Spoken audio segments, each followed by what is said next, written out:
Good evening. You're listening live to the Extreme Movie Show. I'm your host, Rob. Alongside me tonight, I have Punk Pixel, and we're discussing our continuing review of the Rocky franchise movies, Rocky 5 from, I believe, 1990. We normally have a third member of our crew, the Millennial Man from the Great Midwest. It's not really a Millennial Man, but I say the Milwaukee Man because he's in his 30s something, like the old TV show. But unfortunately, he was gunned down, if you will, because, well, it doesn't really matter. After watching this movie, some of you may feel that exact same way. And Punk Pixel, I have to sit there and say that I just got done watching this movie about 2 hours ago, and I have not watched it since it was in the theaters approximately 32 years ago, whatever it is. I right now, out of the five Rocky movies, my initial impression is this: it's the worst of the five by far. I wasn't the biggest fan of three. Four's 80s cheese. Kind of forgettable to me. The director's cut's a little more interesting. I think better than the original. I will say this. I actually like this film better than I did 30 years ago, but not much. I feel like there's a lot of elements in here that could have been decent, should have been decent, but weren't. And it's like having a bunch of really good ingredients, but they just don't mesh together. You don't salt it enough, because I just feel like the whole description of this entire movie is zero chemistry. I'll dive more into it as we talk about the characters and some of the scenes as things go on. But overall, a very forgettable Rocky film, so much so that the public really didn't care for it that much. And until Rocky Balboa came out in, I believe, 2006, we wouldn't hear too much about it, as Stallone would go on to other things in his long and storied career. What's your initial take on Rocky 5? You know, first off, you don't know what's going on with me, Rob. You don't understand. You're too busy paying attention to Venkman. No, sorry. And No, I thought we were supposed to be like home team and like really close and stuff, and you just don't show up for the stream, and come on. no. I get what some people have problems with this. I can see that and see why, but at the same time, I was expecting dog shit. This was not dog shit. It's passable to me. I don't think it's the best, obviously, but I don't think it's like, oh, this is the worst movie I've ever seen. It's gone off the rails. It's very different. And we talked about how, I believe in 3, was it? How it had to, Rocky shifted in its way of telling its story somewhat. Absolutely. It had to evolve. And I think they tried to evolve here. And like you said, there are tons of good ingredients in here. And I think that it's mixed decently enough for me to say that I wouldn't turn it off if it ever came on again. I don't hate it. I actually kind of liked it. I think the biggest part that was really hard for me was adjusting to the fact that this is supposed to be right after Rocky 4, and the kid who was 9 years old is now 14. There's some complications there. And Sylvester Stallone obviously caught some heat because he said how the injury made him retire, but in real life, the injury is very mild and wouldn't stop him from being licensed by a boxing company at all. So obviously he apologized for that, but I don't see where it really takes away from the movie for me. I thought it was all right. Well, here's the thing, just starting right off the bat. Obviously, I think the movie's actually quite gripping at the beginning with some of the shots recovering what happened in Rocky 4 with this fight with Drago, and the fact that you see him there and that he's naked as a taking jaybird in the shower. Yeah, and ass shots, for men are totally acceptable, and in this case here it works because you get to see a side of Rocky that makes him kind of human rather than a superhuman beast we've seen him at 160 pounds where he was in the last fight going up against that physical specimen, the Drago. It's completely unbelievable. And then you see him here, and what I liked about it was when he actually sits down and he tells Duke, "Hey, kid, Adrian, and something's wrong." They don't push the scene; they let it germinate. And, Adrian comes in and he just says, "Hey, I can't stop shaking," and it's like blah blah blah, and you're like, "Holy shit, something's wrong." This is a nice little bit of acting, and some of the scenes and stuff. You go, "Okay, he's not superhuman. He's down to earth. He's human now. He's really paying a price for it. The problem is, like in what we've seen in specifically in 3 and 4, a lot of these themes that we get a great taste of, like that initial bite, and you're like, yeah, I want more of that. It's like, sorry, we're all out. It's like, F you, because this could have been something that could have really played up. And while it stands as the structure of what happens in this film that allows him to kind of go back to where he grew up, his roots after losing his money, thanks to something with Paulie, which is completely unbelievable, signing the power of attorney away. It's like I said, there's a lot of good pieces in here that just don't really work together. You get Adrian, who gives you the win speech, and here her delivery is so shrill, but she's right about everything she's saying about, you get permanently damaged, you got to be here for the family, it's always about us, it really doesn't matter, and you believe her, and you go, wow, she's such a good wife, such a good woman. But the whole thing, like, early on, you find out that the only real asset they have besides moving back on their old place is that the gym had been willed to Rocky. And so, okay, Rocky gets to kind of go back there and play the role of a trainer, which is totally believable and acceptable.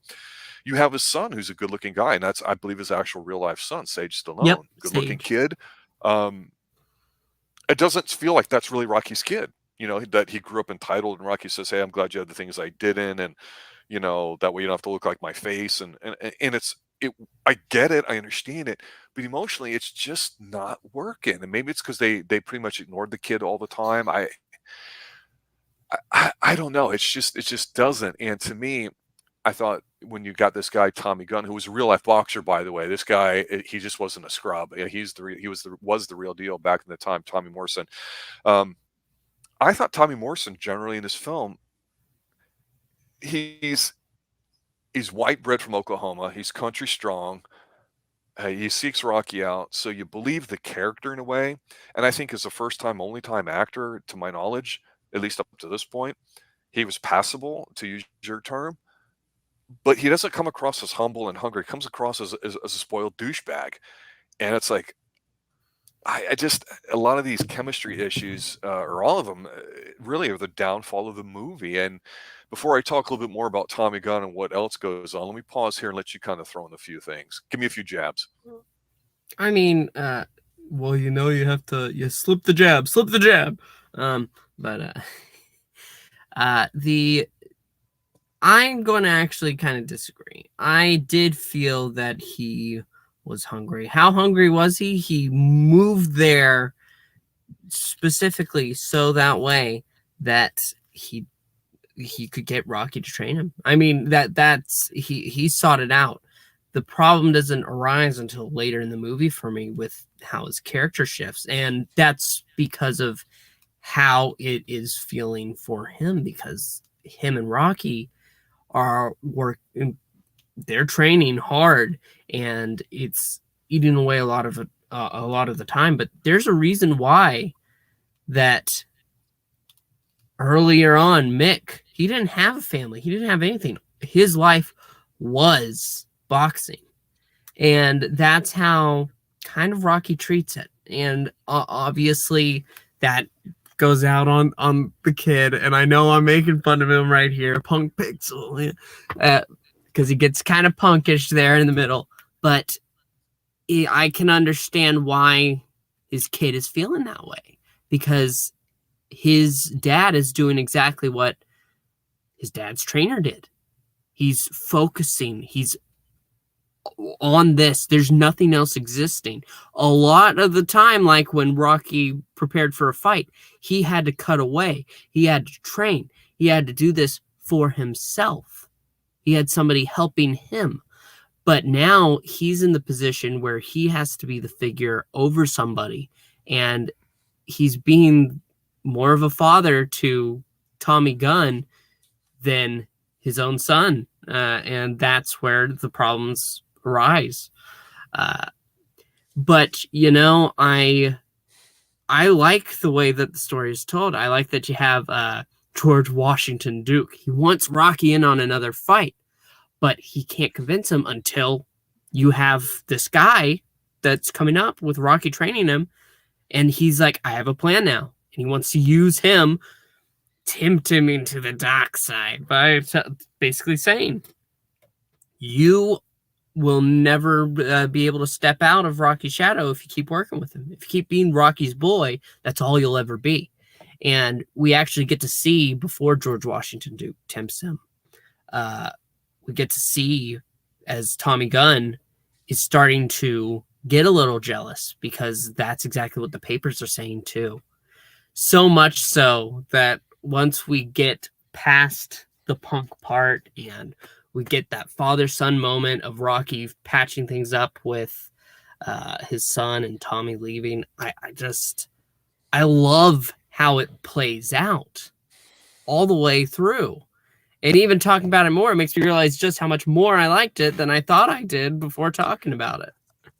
I'll agree that going back to his hood and not being the prize fighter that he once was, and going back to family, I have zero issues with that concept.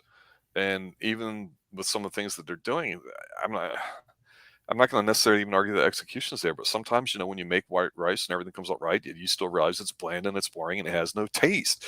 And here, there's a scene at the table where, you can see where this is going to go, just as you described, where he invites Tommy in and Adrian, cooks dinner, and they're all around. And the young Balboa Jr., Robert is his name, he had been bullied at school. We know, of course, he'll stand up for himself. And he mentions about Tommy does how his father used to beat on him and his mom. And I thought, if they wanted to explore characters a bit more, they could have went a bit more into the whole family dynamic about what it means to become a fighter, because Rocky was not a saint. He was literally a 2-bit leg breaker that got a 1 in a million shot, made the most of it, and totally turned himself around. But Rocky's no innocent guy here either. We know that from day one.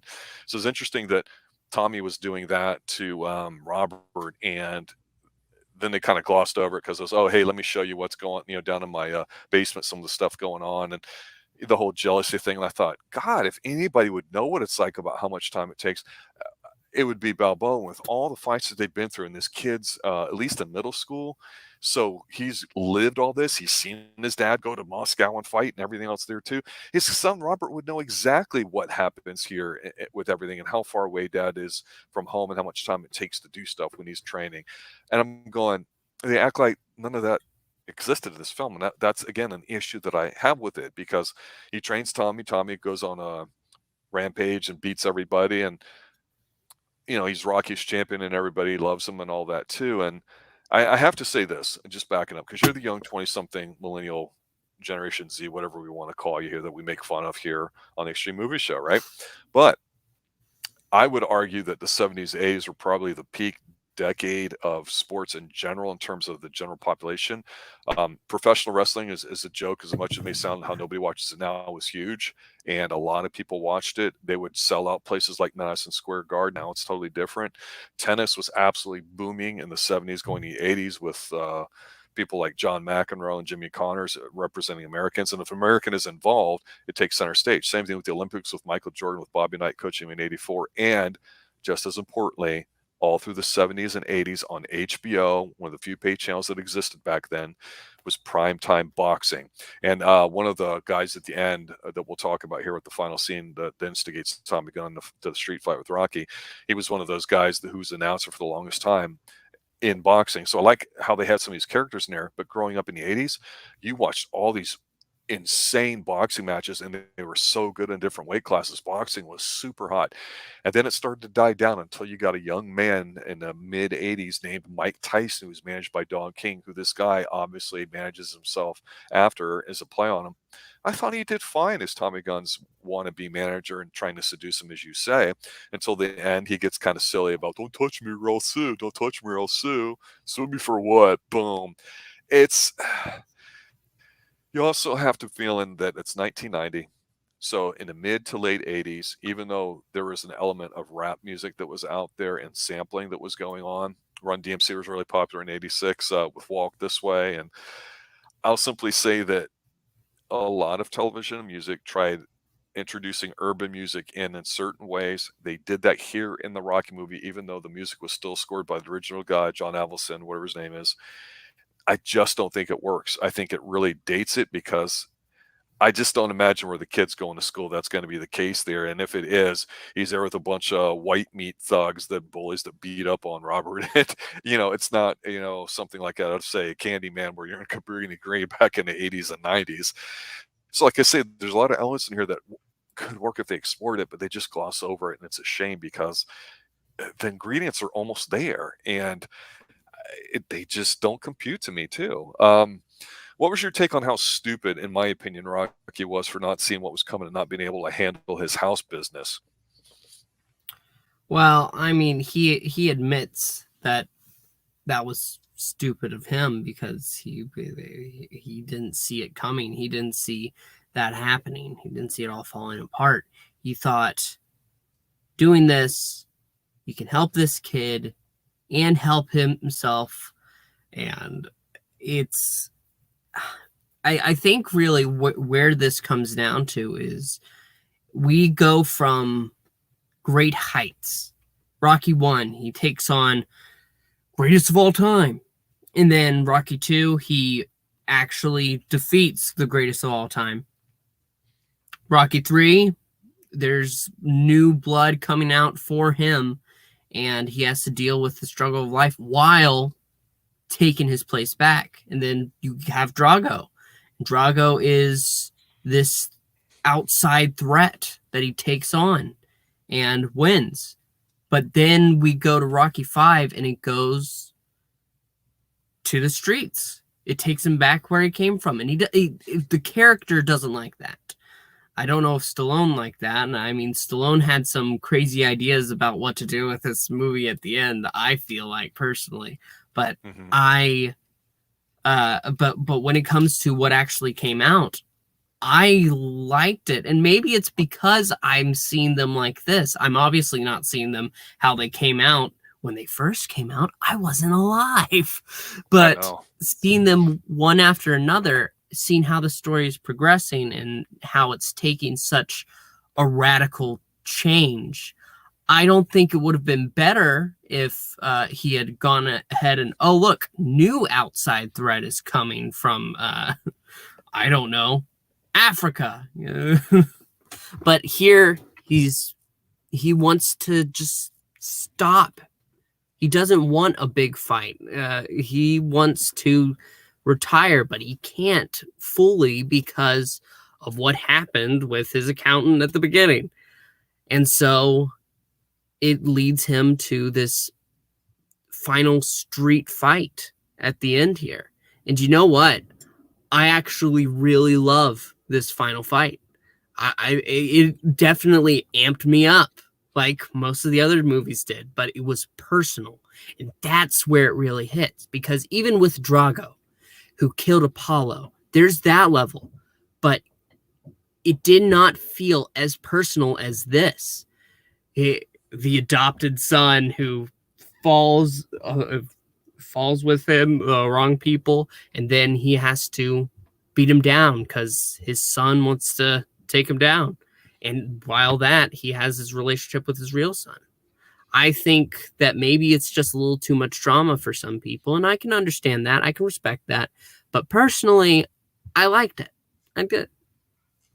Well, the movies are drama movies. They're not action movies. They're not fighting movies. And I think when people think, oh, it's the dumb boxer movie where he's invincible and he's a little guy, it's not what it's about. And so I will not dispute that point. I will simply say, though, is at the end, when we know this is what's going to happen, it's the least amped up I've been for any Rocky encounter, including Thunderlips. I'm like, yeah, okay, that's nice. I know what's going to happen. I don't mind. I was really just more intrigued with what we've seen through the previous 4 films about how they start off with this really dark sense of, Rocky's really effed up. I mean, and when he runs after Tommy trying to explain to him what's happening when Tommy's driving off with the whore in the car, and it's like, he starts having a flashback about getting punched and the brain damage and all that. I'm like, that makes me more interested because the only character we hardcore care about is Rocky. And we like the other ones, but they're just sort of there. And we had commented about how Paulie is a bit of a sidekick in some of these films and just kind of stupid and there and not really doing anything. But here he plays a pivotal scene at the end where Tommy doesn't realize how the media will never buy him. And he says, as a young, passionate man would say, hey, I want a belt. What more do you want me to do? And all the media went after him. And I thought, the media is not like that at all today. Back then in the 80s, the media would be, it's totally different the way the media landscape is in a lot of areas, but specifically in sports. They could be a little bit confrontational like that, especially if they didn't like you or didn't respect you. It was still a little bit over the top for the time, but not out of the question, somewhat, I think, believable. And I like how he did literally get fired up. And this is where I thought, okay, this guy's managing both guys. He's setting up the fight. They really don't get into the Don King wannabe guy too much.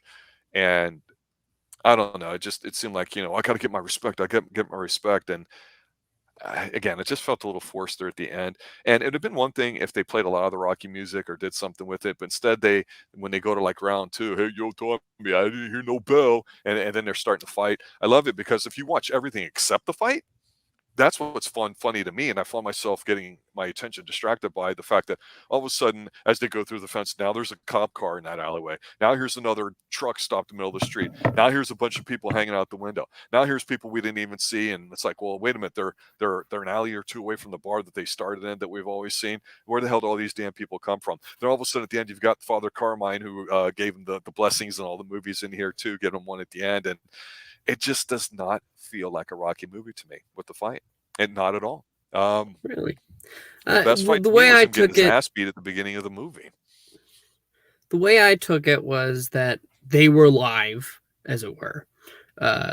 So everybody who was at home, if they had the news on, they would have seen what exactly was happening just a few streets down. And so rushing out of their house to go ahead and see this fight themselves absolutely sounds like people to me. People are exactly they slow down when they see a car crash because they want to see exactly what's going on. But that's what that was like for this too. And so you have his family running out because obviously they're right there too. So as it's going on, when Rocky is having it out with Tommy and he gets knocked down, I actually.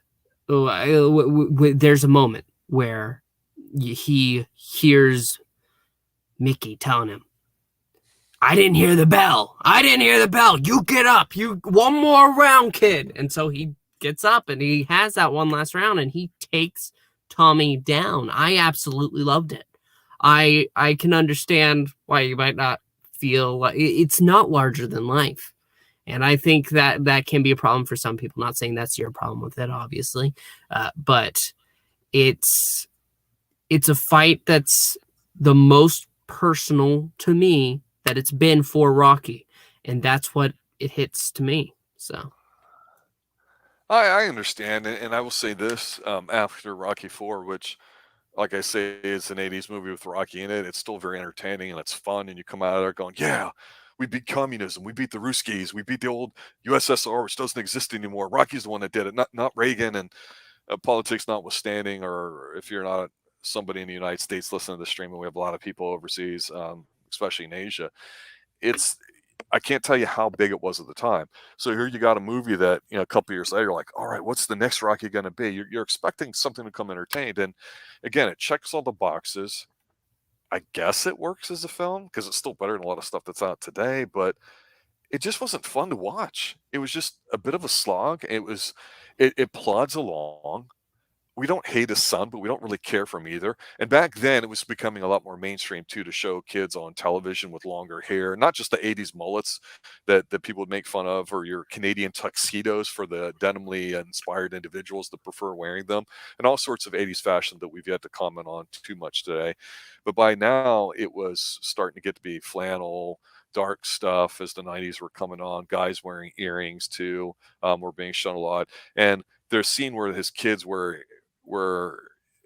the young girl was in Rocky, that he walked home and he's smoking a cigarette and he's got the earring dangling over like that. I'm like, what a little punk kid. I don't give a rat's ass about it. Yeah, he beat the crap out of the bully and that was funny. But the bully had some spit to him. He was like, take this. And he's just going after him. I'm like, okay, the bully had me popping a little bit because I'm like, where's the energy in this film? Because it's not there. I'm not feeling it. And I remember a our boy E, Eglinton from I Love Comics, Old Man Comics, whatever the hell he calls his channels these days, was a manager at a theater at the time. A bunch of us went on opening night to go see Rocky 5. And he goes, "What'd you think?" And I looked at him and I said, "Did you see it yet?" And he goes, "Not yet." And I'm like, okay. And I just left. And that was an uh-oh moment, because that's how everybody felt seeing this movie. Not just me, but everybody was like, uh-oh, that's it. No more Rocky movies, because it's not that good. It's not a Rocky film. And it really hasn't been a Rocky film since Rocky 2, but at least 3 was, a hype video, and 4 was the 80s montage thing, killing the Russians thing, which had the 80s extra +1 to it, that if you weren't around at the time, it didn't add any value to you. So just watching it now, I agree with you. It's a personal fight. It means something. I understand it. I get it, but it just doesn't hit home for me. It's lost its punch, sir. Ha ha ha ha. The worst of the 5 so That's far. fair. That's fair. I can see that, and that's fair. It's just a personal taste. I am going to comment, though, on what Comic Book Frog is saying about Stallone not directing this movie, and that was a huge factor why it bombed. Stallone at this point, but it just, nobody liked it, Well, I'm going to say it could have been worse. I don't know if you can imagine that, but I remember hearing things about it, and I read about it, how Stallone wanted things to go slightly differently. Yes. First off, everything with Mickey, he didn't want it to be like a flashback in his mind as he was hidden in the ground. He wanted Mickey's ghost to be standing on the bridge, going ahead and saying, "You can do it, Rock! You can do it!" Which to me would have been far, far too much. But not only that, he also knows that, well, he wanted Rocky to die at the end of this movie. Yes. Die in Adrian's arms, but he was eventually convinced not to go with that, because that's not what the story of Rocky is about. It's about overcoming the obstacles ahead, and him dying at the end here would not have done it. I mean, even if he had defeated Tommy, him dying would have been it would not have been a good move on Stallone's part. So I'm not, obviously, we have to thank Stallone for what he's done for Rocky and making the character, making the story and all that. But at this point, he wasn't having the best ideas about having to continue. So, and I love creators' visions coming fully realized, but if that had happened, I think this movie would have gone from, to me, passable to garbage real quick. Yeah. That would not have been acceptable to me. But as it stands right now, I'm okay, and I'm ready to go into 6 and see what that's about, because this was my first time watching it. So, oh, really? Nice. Yeah. First time watching Rocky 5. I had seen the other 4 before, but this was my first time watching Rocky 5. I had heard terrible, terrible things, and it wasn't terrible. And yes, Chrononaut, I've heard how his life kind of afterwards. Yeah, Crow mentioned it before about how it. Let me just say this, and I'll close with this for my final thoughts. It's just there, and technically to me, it's not Rocky 6. It's kind of a soft reboot with Rocky Balboa from, I think, 2006, which we'll get into next week. And maybe we'll have resurrected RDV, the Milwaukee Man, as I like to say, too, because, it's a resurrection of sorts of the franchise. Because, like I'd mentioned last week, for Rocky Balboa, for him to dust off that character and come back to it after what some people would call a series of flops and movies that were not wanted to be watched anymore, allegedly, even though I have a guilty pleasure for Get Carter. It bombed miserably, and everything else after that, I See You and a few others. He went back to what was, dusted off Rocky and did something with it. And wow, did he hit a home run, because Rocky Balboa is a good movie.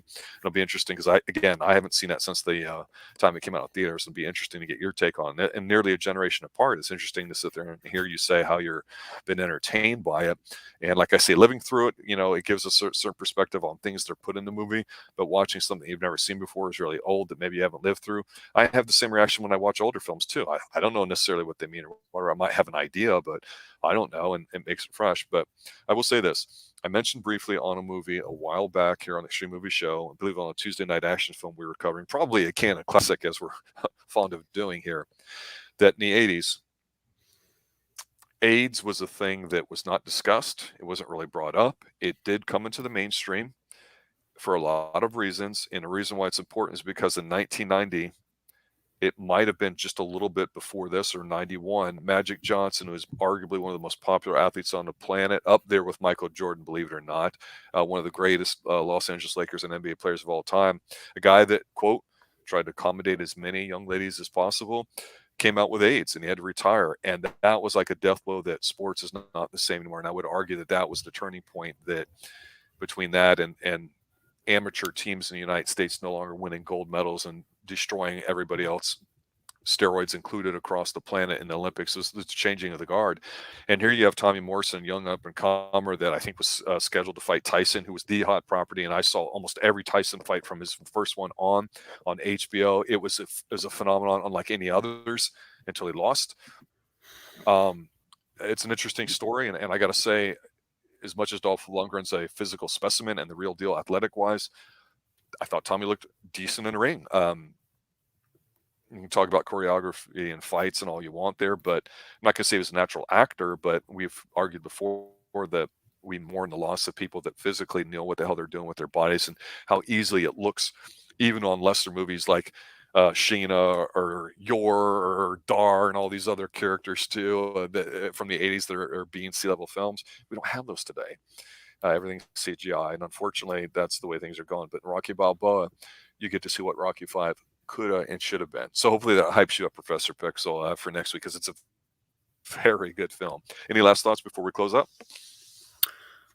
No, I'm glad I saw this. I hadn't seen it before, like I said. I'm glad we got the opportunity to review it, because I think seeing it, it left some pleasant, well, not memories, but pleasant places in my mind.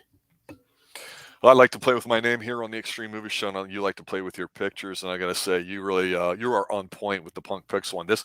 This face is so punchable that you've got here tonight. It destroys me. It's absolutely very good. It actually was the best thing about this film. So with that, I'd like to. It's true. What can I say? Just spitting facts here. I'd like to thank everybody for listening, showing up, and commenting. Crow, everybody out there, Comic Book Frog, you deserting bastard, you. I know you want to comment on this, you punk. You're the real punk tonight. But anyway, thanks for listening. Thanks for watching. Have a good night. Check us out next week as a review of Rocky Balboa and continue our current Rocky franchise. Have a good night, and as always, stay extreme.